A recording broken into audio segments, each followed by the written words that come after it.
Weird. So then I said, wrecked him.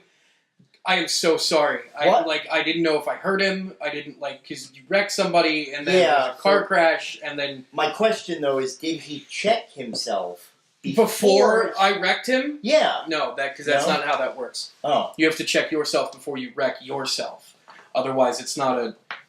What? The call's coming from inside the house. What call? Hello, everyone, and welcome to episode Every time! Episode 5 of Gaming with Intention, the Bodhana-Cast. Specifically, the Bodhana break. Don't know. It's okay, buddy. It's okay, buddy. We'll get you an ice cream. Don't touch me! I mean, hi. Do you need a hug? No, I'm good. So, I am not a person doing less Skunk Baxter cosplay. I am, in fact, one of your hosts for the Bodhana-Cast, Jack Berkenstock, Executive Director of the Bodhana Group.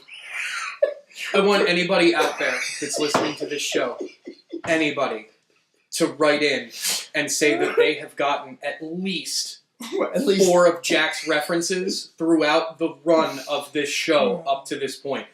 One per legitimately got them. I'm sure there's like one guy. Because Skunk Baxter sounds like a fight promoter from a Daredevil comic. I have no idea what the crap he's talking about. I don't know. All right, that's a callback. That's a callback. Tune in from last episode to understand that. All right. Yes, this is the Bodhana-Cast, and you might be asking if this is not a fishing show, what the heck is a Bodhana-Cast? Well, the Bodhana-Cast, Gaming with Intention, is a video show where we talk about board games, but we highlight some of the educational, therapeutic, and skill-building aspects of some of the more commonly seen board games out there, and our target audience is obviously people who love gaming, but also if you're an educator, if you're a therapist, if you are a parent who wants to not only bring fun into your home, but also games that might help actually teach some valuable skills, then this show is for you. And if you also love charting the references that I make, utilizing copious amounts of red yarn and old printout newspaper articles a la conspiracy theories, then this show is for you. Yeah, this show is for you, and the doctor should adjust your medication. Even if you don't play board games, and maybe you're curious about the hobby, maybe you're curious about a lot of things, this show is for you. Yeah, this show is for everyone. If you are a terrible person, what are you doing? but you're looking to feel better about yourself. Oh, okay, I got it now. This show is for you. Yes, yes. So we offer advice about how to see your gaming in a different way. Because this show is for you. Yeah. Please bear in mind, though, that 2 of our little caveats. Who are you? You haven't introduced yourself yet. Well, that's because this show is for you. My name is James Kirk. I am the captain. I am the co-host of the Bodhana-Cast with Intention Gaming us with. And oh, you dirty dog, you dirty dog. I am a volunteer with the Bodhana Group, and I am here to support Jack and make sure that he stays on task throughout the rest of this episode. He's a stern taskmaster. Please bear in mind that we are not doing like any kind of direct endorsement. We haven't been paid to endorse the games that we talk about, and this is also a specialized kind of advice segment. Yeah, this is what we call adjunct therapy. Do not do this for therapeutic reasons if you are not A, a therapist, B, under the care of a therapist, C, can't spell therapist. Any of those things. Don't do the therapeutic portions of this. This is meant as a form of help with therapy. You cannot play these games while lying on a couch, nor are you able to take notes about people's mothers during the course of the game. Plane's going down, Jack. Take over. Okay, so what are we talking about today? Well, as you can see by the box here in front of us, we today are going to be talking about Magic Maze, which is an insanely wonderful game from Sit Down. But before that, we normally start the show, besides our like rampant Did you just tell everybody to sit down? No, the company is Sit Down. Oh, you sit and you We're stay. going to talk about Magic Maze today by Sit Down! I don't think it's a German game, but it did win awards at Spiel. So, Sensitivity. German adjacent. yes. So we normally start with kind of a nice little comedy bit where we try to kind of somewhat trip each other up. Not that we don't do that throughout the entire As opposed to episode the comedy as well. bit that's been going on up to this point. But this week, and normally these bits are themed to the episode, and this episode's title is Grand Theft Gauntlet, and you're going to find out in a minute. But we're going to start with an activity, a little bit that we call Man or Woman Otar. So, Magic Maze, obviously one of the most famous mazes anybody ever heard of, is the Labyrinth, built for King Minos of Crete at Knossos. I bred my bullfinch, and that ain't no bullfinch. So, I think it's funny that this is the most popular Labyrinth, not the movie with David Bowie, not but at all. the Labyrinth I'm going to take off your head. of Crete, Yes, created by Daedalus that is correct. for King Minos. Of Crete. Yeah, that's the most popular Labyrinth. Yes. So what we're going to do is we're going to challenge each other with the question, and we're going to pick if we were King Minos and we had our own labyrinth without David Bowie. Although you know what? I'm so convinced that you're going to have David Bowie in your labyrinth now. I guess we're going to find out. Yes, because we are both going to name 3 celebrities that we would put at the center of our labyrinth to protect it from those who would try to invade, and express why. So, because I'm the one that kind of threw this one out there, do you want me to go first? I do. Okay, so, my 3 celebrities and why. Is this in a pecking order? Pecking order? Chickens are nowhere on my list. Do you have, is there a 1, 2, 3 to this? Is there a reason for, Like this 1, 2, one 3, not as go? good? It's Is not, it on no, 3? no. Oh, You always go 1, 2, 3 and then go. You never go on 3. right. We don't go Come 1, on, 2, Riggs. 3. It's Yeah. 1, 2, 3. Yeah, All yeah. right, so we got to wait. 1, 2, 3. Okay. Good. So my This 3 is just in celebrities. case Jack's toilet ever explodes. It could happen. So my first celebrity is Jeff Goldblum, who I want him at the center of the maze so he can talk to people in his style and yes, just I understand that. immobilize them, because it's just because you can doesn't mean you should or someone. So that's my first one. Okay. Do you want to give my other 2 then? Yeah, go ahead. Obviously, I want Liam Neeson, because he has a very particular set of skills. So he could definitely protect my labyrinth. I can't think of Liam Neeson with a straight face anymore after watching Ted. Because of the cereal box scene in the shop in the grocery store. So it has to be Seth MacFarlane is ruining Liam Neeson, because now I can't think of Liam Neeson without a flower in his bum, a la A Million Ways to Die in the West. Yeah. So yes, so that was my second one, and my third one, and this is maybe low-hanging fruit, is Kathy Griffin. What? No one is ever going to go near my labyrinth if she's at the center of it. Yeah, that's true. That was my first reaction too. Yeah, see? Yeah, you're like, Kathy Griffin's there. Yeah. All right. Actually, I kind of do love Kathy Griffin. She's not that bad. It's for humor. So that's my bit, sir. All right. So in order, from 3 to 1. Contact. 3 being the third coolest one to 1 being the most coolest or most effective one. Number 3, Samuel L. Jackson. Because literally nobody's going to mess with that guy. Yeah. Right? Number 2, and I have to keep this clean, Dwayne Johnson. Because ladies will be hypnotized by him. Dudes will either be intimidated or get the smacketh down. So either way, I win. And my number 1 choice is Morgan Freeman.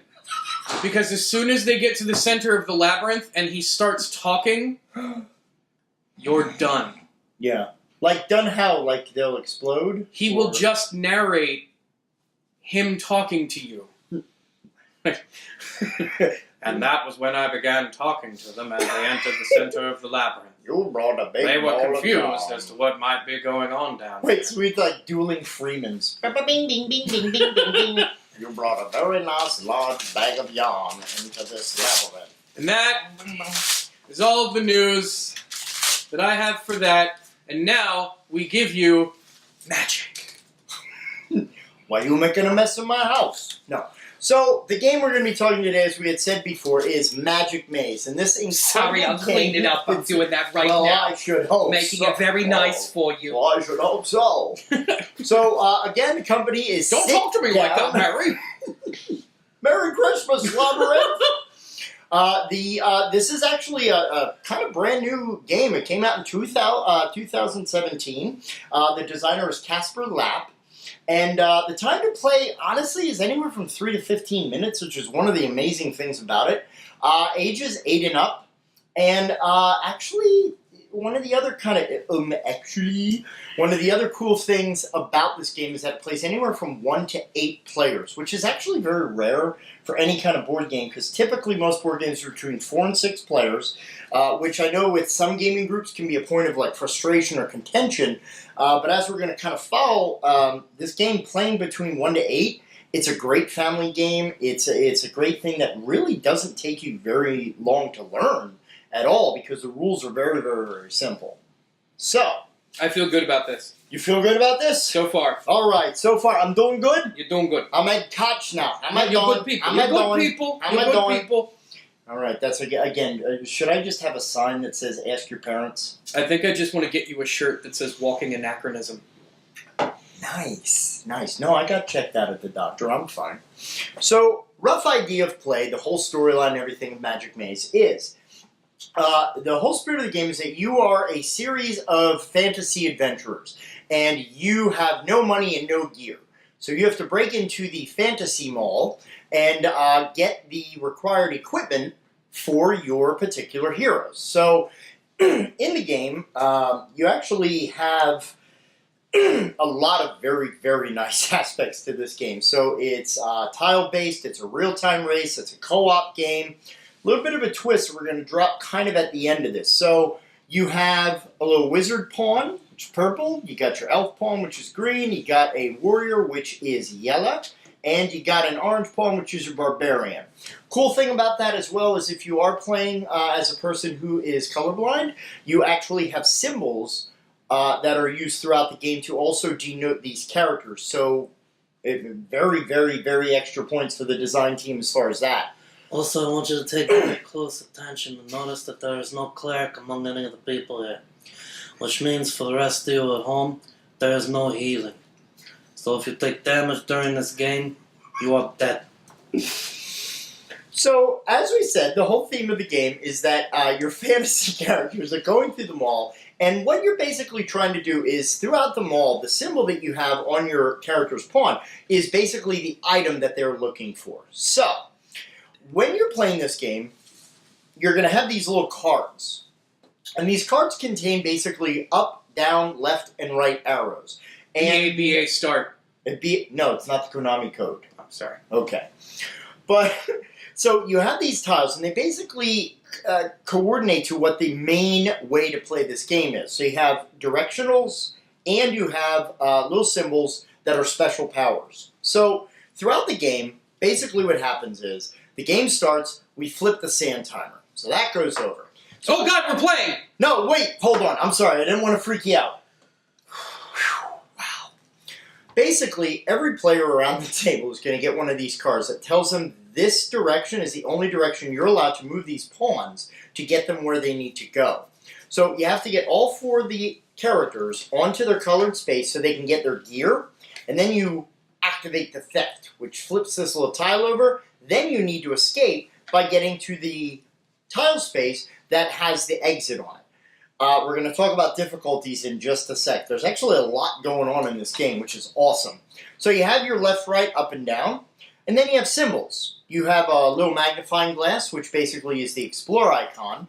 So when you match a color to that symbol of the same color, so yellow guy goes to the yellow magnifying glass, that player pulls a new tile and puts it out. So every game, a little bit different because you're shuffling the tiles.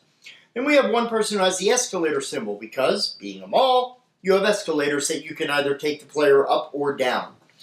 Only the player with those symbols can do those abilities. And then the last one is the vortex. And bear in mind, this is the most basic version of the game. So the vortex are like teleports that allow you to take a pawn to a vortex space of its color, which again, as we said, also contains the symbol. So Let's do teleport again.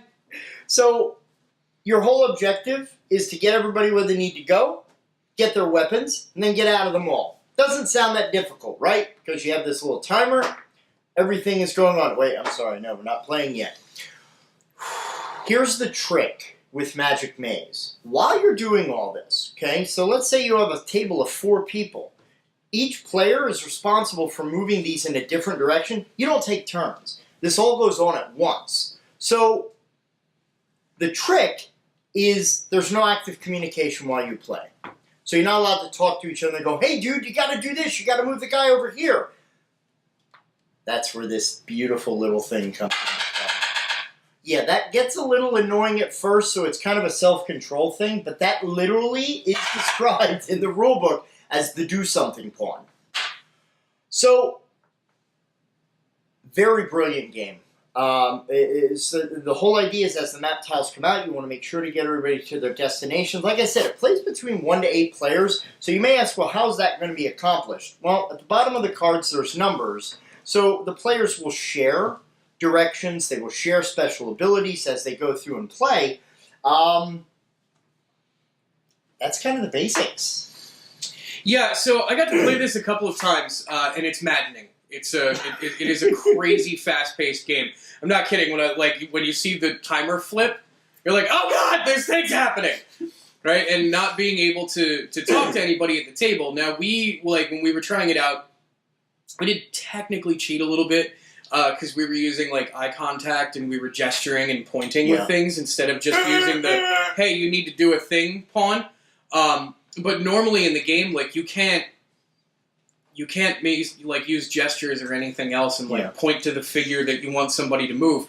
You just have to ring this thing on the table, and then the person that you're at has to figure out with their brain meets oh, that's what he's talking about, or she is talking about. Yeah.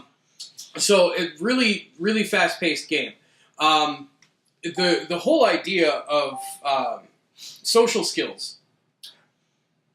Getting around it, there's one or two more little elements that we do want to kind of mention before we talk about the social skills aspect. I'm sorry. No, it's okay. I jumped ahead. No, there's a lot to this I am not a professional. You are so. I will shut down. So, one of the symbols on these cards is a timer symbol. So you do have the opportunity by landing one of the heroes onto that timer. Let's say, we're at the point where the timer is almost gone. You land on that space. You're able to flip the timer over to extend your time. Because being able to do all of this in just one flip of the timer with no communication, that's a very difficult thing to do. So when you use the timer, you put one of these little XE tiles on top of it, and basically you can't use it anymore. Now the interesting thing, though, is once you flip the timer, until you touch the pawns, you can do a fair bit of strategizing. So you're basically allowed to say, okay, dude, this is what we need to get done. But bear in mind, you have to be quick about your strategy because the sand timer is still going down while you strategize. Communication stops when one person touches a pawn. So you have to have your strategy as kind of break, go! And then everybody goes ahead about their business to finish because what they need to do. sometimes you have somebody that moves a pawn that keeps landing on the timer things and flipping them when we don't need to flip them. I apologize unreservedly. First game. And second and third game. Shame. Shame. So, the interesting thing is that's the basics. Now, one of the things about this game is it does increase in complexity, where you have things like security cameras, or you have little passageways that only certain characters can get underneath. So, there's a lot of complexity to this, and there's actually 22 different levels, I believe it is, that you can play. So, once you get good at the basic idea, you can kind of move up and along. And it's fascinating even with the one-player version because you have all of your 4 directions and your 3 powers, and they're all just 1 per card. So you're literally just doing this one at a time, flipping, and you can only do that power as you go through. So it's like a weird little self-challenge to see how quick you can do this whole idea. And as you said, this is the basic set with 9 tiles. These are the extra tiles that add so much complexity to it. This game is amazing. So, It's Magic Maze. Magic Maze. It's amazing. Do you Yeah, do you want to go ahead to some of the possible side effects? I mean, that's kind of the basics. You sprout Minotaur horns. True story. Straight up. Which just makes it so hard to buy hats. You pound the table to get people to do things, but everyone just thinks that you're acting like a 5-year-old. So, like, just that's like the guy at the McDonald's, like, make my burger! But you can't say anything, so Right, so you just... Yeah. Please don't start carrying this around. I don't think your boss would dig you just, like, going in and going, meaning give me a raise. You also make conscious decisions never to go to the left, because in your pocket you're carrying the right arrow. That is correct. One of the very barely recognized side effects is you really start to enjoy and appreciate lesser-known Tom Hanks films. We'll let that one sink in. Ask your parents. You also find yourself not being able to steal money on moral principle, but medieval weaponry, totally cool to take at any time. Yep. So those, again, are your possible side effects, our public service announcement that we always like to talk about. So here is the meat of the show. You know, this is where we talk about what can this game offer someone, whether it be educator, parent, you know, or a therapist. Like, how can this game be used in maybe creative fashion, or what does it help to teach us? So, probably one of the biggest takeaways for me was the social skills aspect of the game, and I prematurely brought up the social skills. My boy Bobby. So I have just a little bit about me. I have a daughter that has some developmental delays, and she's currently mostly nonverbal. She is developing words. But I've had to learn how to communicate with her without using words, right? So a game like this, where you can't speak to other people at the table, and you can't, like, grunt or gesture or things like that, you just simply have to try to get everybody on the same page that you're on without talking, while understanding a common goal. Boy, that's tough. Right? Yeah. So this game, when people sit down to play this, develops not only your ability to communicate in a very limited aspect, but also develops the group's ability to work toward a common goal with very little interpersonal communication, which can be great all the way up to like team building things for offices.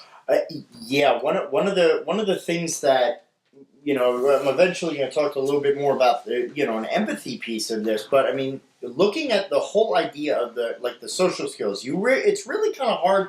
You know, when you actually get to play this game, and because I've played a 2-player version, I've played 1-player version, and I think we even played up to 6 in one of the iterations where people were sharing the various directional movements of the powers and such. So it gets very interesting when you have like more than one person around the table that needs to do a certain maneuver, and it's like, you pop this in front of me, and then I'm sitting here and I'm looking at the map, looking at my direction, and it's like I can't see it. But the other player can say, no, move the orange one.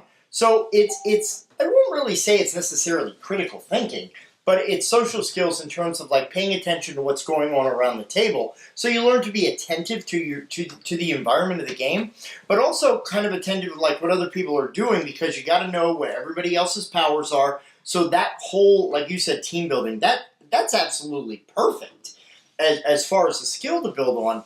And to table on what you had said there, James, with the empathy piece, one of the ways that, this is very good to use, is kind of a unique team building, is let's consider, folks who maybe don't have a personal connection like you do, with the bug, or folks who work in the human services field. This is a perfect way to help express to a person how difficult it is for someone who may, through developmental delay, or maybe they're severely on the autism spectrum, or a person who just does not have that capacity, even like physical disability can cause a person to not be able to communicate traditionally, as we say. So this game is a very nice empathy piece that helps you take the perspective of another person's experience. And one of the ways that we kind of use this in that aspect is, all right, gang, we're going to play this game. with everyone being able to talk. So this way everybody can communicate, you can strategize. I've even started it with, like we do, because, and one of the benefits is because it's such a short time span to the game, let's start without the timer. Let's just take however long it is for us. So, okay, we're communicating, we're talking, we're pointing where to go and what to do. Now let's throw in the timer. So let's add a little bit of anxiety to that. Now you can still talk. Yep. But now we're adding the element of a limited amount of time to get this done. Yeah. So then, let's play the game as it's meant to be played, and let's have that limited conversation. And then you can even go further and take away that whole idea of, nope, you can't even strategize when the timer is flipped. Now let's sit back as a group, and let's look at what the changes were, what the progression was in your emotional response, how you felt about this whole exercise. How did it feel when your communication was taken from you? And how can that help you understand the reality of day-to-day living? If you have to communicate something like, I really would like to go to the store and buy a gallon of iced tea, if all you can do is move your eyes. Think about that. And that's an absolutely huge thing that, I mean, I'm pretty sure the designer didn't really think, or maybe they did, and maybe I can get an interview from them. Wink, wink. But, you know, just one of these wonderful ways that games can teach us something that maybe is completely unintentional. You know, so gaming with intention is, let's put some intentionality into this whole process, and let's use this as a way to maybe teach a parent the experience that their child is going through. You know, if they have trouble perspective taking, or a direct support staff, or, you know, someone working with a person who has, you know, issues with traditional communication. So again, that's kind of one of those that's really kind of near and dear, as you know, to both of us, really. I could tell that was fiery passion with which you discussed that. That was learning. So yes, so that is social skills and empathy, two very good aspects of this game, and again, just a little bit of how we go ahead and use that. So this is your favorite one to talk about. Critical thinking. Hello. Duh. Well, but we could mention like some other critical thinking, because it is moving people around in a way that they don't get in each other's road, and also like if you're early in the game, don't land a piece onto the color that contains their item, because you might need that piece to unlock another tile. Because remember, you got a selection of tiles here. You can't activate the theft until all 4 heroes are standing on their respective piece of gear to be able to trigger that. And then you have to get everybody out the same exit, so you have to do it progressively. The next difficult level is, well, we're going to give you 4 different exits. So now the yellow warrior needs to go to the yellow exit, and the green elf needs to shoot the food. This elf needs food badly. See? Grand Theft Gauntlet. Synergy. I don't know what synergy means. I'm asking. Yeah. Sounds like a power drink. I'm really weirded out by what Jack's doing with his hands actually right now. Like he just keeps 1,000 points a lot. But yeah, I mean, like we say, any game involving any kind of strategy or progressive movement and stuff like that. But it's very similar to a lot of games out there, like Ricochet Robots, Robo Rally, where you're talking about like the progressive strategy of what's coming next. How can we plan for this? And again, it's kind of turned on its ear a little bit by the fact that you have more than one person that can do a certain thing, or having to collaborate with everybody else's strategy.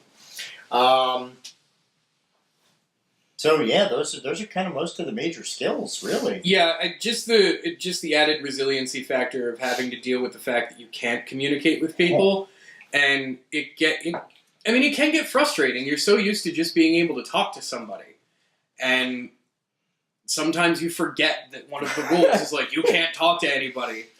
Yeah. One of the it was actually kind of interesting. One of the things that we do is one of the activities that Bodhana does fairly regularly is we run board game events for organizations and community nonprofits. And I was kind of introducing this game. I was teaching it to kids at an event we did for Tommy Foundation, which is local to Lancaster. And all I had to say as I was teaching this game to a table of like 6 kids was like, "Oh, you can't talk during this game." Literally, I heard the squealing of mom and dad breaks as they were like, "Wait, Can't talk? What? Tell me more of this wonderful game that will bring quiet into my house. So, literally it was like I was saying, you can't talk. Hey, wait a minute. But, try even that challenge where you can't play Woody Woodpecker, with this little thing. It's just you have to slide it in front of the person. Think of the level of patience that would help to teach someone, helping deal with that, like, oh my gosh, the timer's going out, I really need to do this, but come on. So, a lot of challenge, a lot of aspects. There are certain levels, and this is one of the cool little kind of giveaways here, is this little sheet is basically your time tracker. So it has the different levels of the game, which includes like all the different tiles are there, and you basically can log your best times on the sheet. So you can kind of go for a personal best. And there's a lot of creative ways to build different challenge into this game. So again, this is just absolutely wonderful. It's really cool. Yeah, it's a very unique game. Very, very unique game. So takeaways? Kind of talked about some of those when we talked about the story, so it's kind of like, flowing into itself. But yeah, the talking game, regular game, make it a no-talking game. Add your own little challenges, like have to beat it in a certain amount of time. Time trials and best teams. If you get a group together that make up teams and they want to go head-to-head on this thing, you can just do time trial stuff like we do in racing. Yeah, because it's a race. Maybe even add to it the fact that every time that you point or grunt or gesture, it adds 5 seconds to your time. So kind of penalize those violations so you can go for the best time. One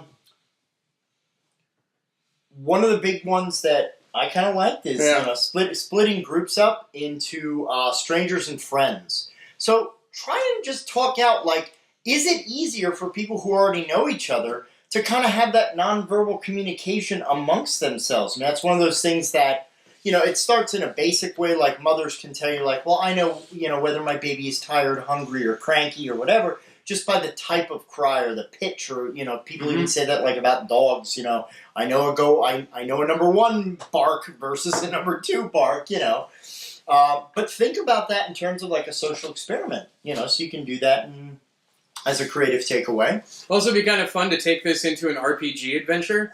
If you're doing Dungeons & Dragons or some kind of fantasy game or whatever else. Really, you could fit it in anything. But put your characters in a situation where, as fantasy characters, they go through some weird portal at the end of their adventure, and all of their gear is now missing, and they have to find it inside of this modern-day mall, and kind of script out, all of the weird things that you could do, or, tropes that you could play with, things like that. That would be super fun. Awesome. Yeah, that would be super fun. It's kind of like putting Red Dragon in the middle of a D&D campaign as well. Yeah. That is awesome. Well, you could, and additionally, use this as a creative writing exercise, too. Yeah, it's one of those other things that, again, there are so many potential possibilities, and again, our duty here, I said duty, at the Bodhana-Cast, Gaming with Intention, is to talk about, all the various ways that you can get more bang for the board, as it will. Honestly, if any of you out there play this game, or have played this game, or whatever, we'd actually really enjoy seeing some actual play footage from you. Just record one of your playthroughs of it, no talking, doing the whole thing, and send it to us. We'd love to see it. Yep. There aren't any expansions or add-ons to this game. Like we said, it's kind of not yet. It's pretty new. Yeah. So not really a whole lot of time to go ahead and do that. Anything else before we give them their grandest of takeaways? I'm excited to see the people do this with other formats, like a stadium. Oh, that would be awesome! At a rock concert or something. It turns into and it's the same thing. The band has to get their instruments right, but they're in the middle of this giant venue, and they have to navigate a sea of people and stuff. And that reminds me of that scene in Spinal Tap, where they're walking around in the back of that one venue and they can't find the exit to the stage. I haven't seen Spinal Tap. You've never seen Spinal Tap? No, this is Spinal Tap. It's not a movie that I've watched. Are you legit on that? No, I'm legit. Never. Yeah, wow. I never watched it. Hello, Cleveland. So those who have seen it, now you got to watch it so you can catch that joke. No, I don't have to. You have plenty of jokes that I don't get. I don't think one more is really going to make that much of a difference. I'm nothing if not consistent. So, How can they contact us? I'm sorry. yes, Not you. no. How can they contact us? Oh, well, you see, it's very... Yes, oh, have them, some. the people out there. Thank you, Mr. Tully. So, or shall I say, Chlortho. References. Pop culture. Uncomfortable hand thing James doesn't like. I don't understand So, this. if you would like to find out more about therapeutic and beneficial intentional gaming, please feel free to contact us at thebodhanagroup@gmail.com. Additionally, you can visit us on the web at www.thebodhanagroup.org or our various Facebook channels. You can find us at The Bodhana Group on Facebook, or you can also look at us at Save Against Fear, which is our annual fundraiser. It's our flagship fundraiser held in Harrisburg, Pennsylvania. This year it will be October 12th through the 14th. This year it's Save Against Fear 8, so we're going into the 80s. So We're at the mall. yeah, how much more perfect could that be? And one of the kind of specials there is we're going to actually do a lot of retro games, actually going to be doing a Rubik's Cube challenge. I'm even thinking of resurrecting, again, ask your parents, the Pepsi challenge for Save Against Fear 8. So before we go ahead and say our final goodbyes, thank you again, as always, to our filmers, producers, and hosts. And all-around great guys. Great dudes. They wear sweatshirts well. But no, Alex and Paul of Wicked Turtle Network. They are the makers of their own fine content as well, so please check them out, either on Facebook or the web. And, yeah, I guess that's pretty much it. This is the time where we uncomfortably say goodbye to you, and where Jack continues to talk because he has a problem letting go. I don't want you to leave. You may never come back. Let it go. Let it go. See, I haven't seen that movie. You don't get Spinal Tap. I don't get Frozen references. There's more episodes to be done. Are you actually Close saying it that's out. the Mocha? Close it And out? goodbye. Okay, is that a hint? The show is now over. All right, so again, folks, I have been one of your hosts, Mr. Jack Berkenstock from the Bodhana Group and the Bodhana-Cast. For every game, there. And I've been the captain. All right. We will see Thanks. you next time on Gaming with Intention, the Bodhana-Cast. Great games out there, everybody. Spoiler alert, we're going to talk about games. Yeah!